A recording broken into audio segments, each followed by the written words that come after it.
Louis Lamboy tells me this all started after he asked her if she had his mail. If you look into the Hudson River right now, you can see one of those boats that just came back from the Jersey side. Let's pan over here, Nick, to your other side. Right here, we can see some of the crews coming across Pier 40. The FDNY has confirmed that there were clutter conditions inside the apartment where this fire started. The dangerous social media trend of subway surfing may have claimed 2 young lives in Brooklyn. We start tonight with breaking news. A teenage Monroe University student is dead after a triple shooting on Long Island. It appears the car crashed through this gate right behind me. You can still see pieces of it scattered on the ground. They also focused their attention on 2 e-bikes that were left on the sidewalk outside. I want you to take a look at this video we shot of those e-bikes, and you can see that they are charred, practically melted. That is the NTSB giving us an update on their investigation as they started today to try and determine what caused this horrific crash. Can you talk about what the problem areas are that you guys are seeing right now? You can see the 4th floor apartment here where this apartment appears to be charred.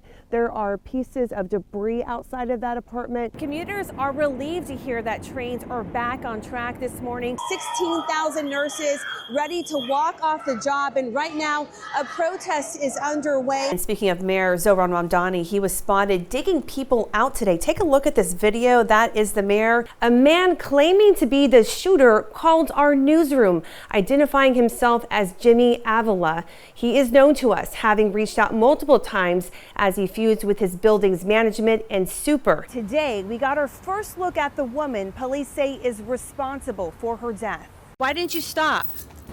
This wasn't me.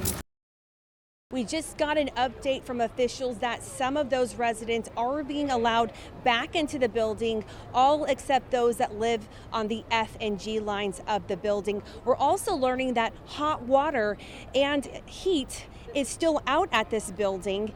This as crews are still inspecting the stability of the impacted corner of this building. And officials made one thing clear this afternoon: the road to recovery is going to be a long one.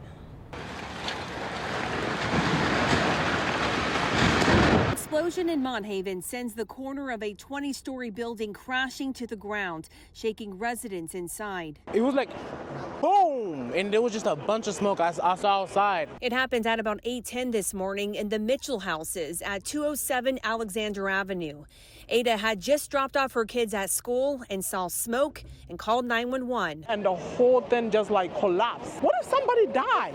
What if it dropped on somebody and they cannot walk? The FDNY says K-9 searched the rubble for signs of life. They didn't find anyone, as they say no one was hurt or killed. We avoided a major disaster here. The FDNY says they believe the explosion happened in the ventilation shaft connected to the building's boiler, causing the chimney to collapse.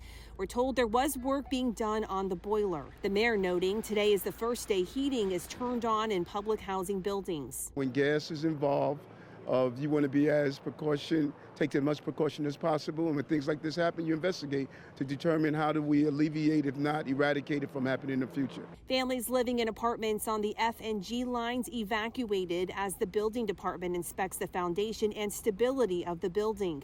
Residents reporting smelling gas for weeks, saying no action was taken when they told management. We send resources down from the state to make sure that boilers get fixed, to make sure that elevators get replaced. We have to get a clear accounting of what happened and who is responsible.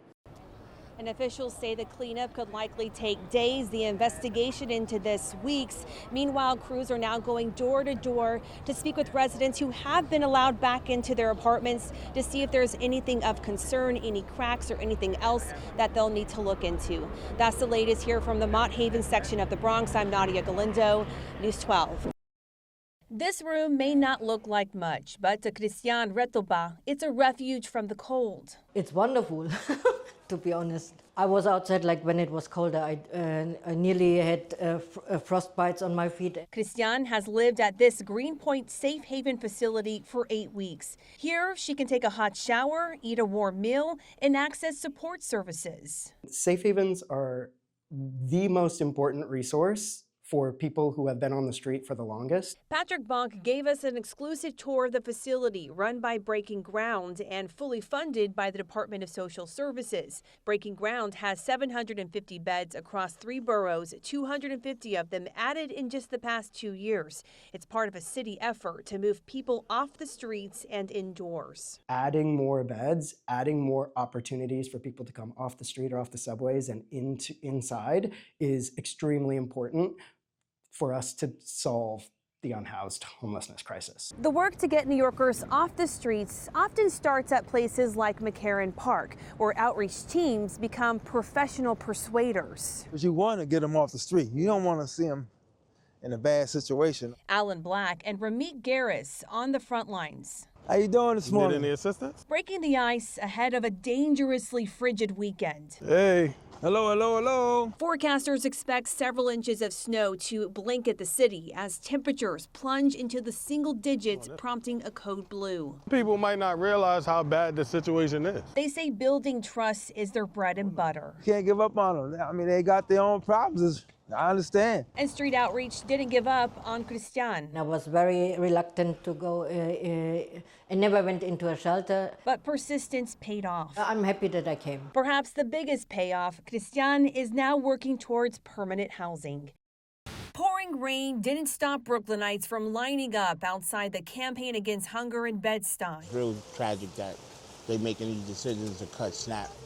Jordan Nathaniel's here to fill his bags with food he'd normally buy using SNAP benefits, which he's not counting on getting amid the government shutdown. Lettuce. And he's not the only one. This is my second pantry I've been to for today because there are no food stamps. How am I supposed to feed my 4 children? It's going to be a crisis. Dr. Melanie Samuels says the looming pause on SNAP is driving them to a breaking point. Going to be out of food if we don't get enough funding. Some of the food they depend on comes from City Harvest.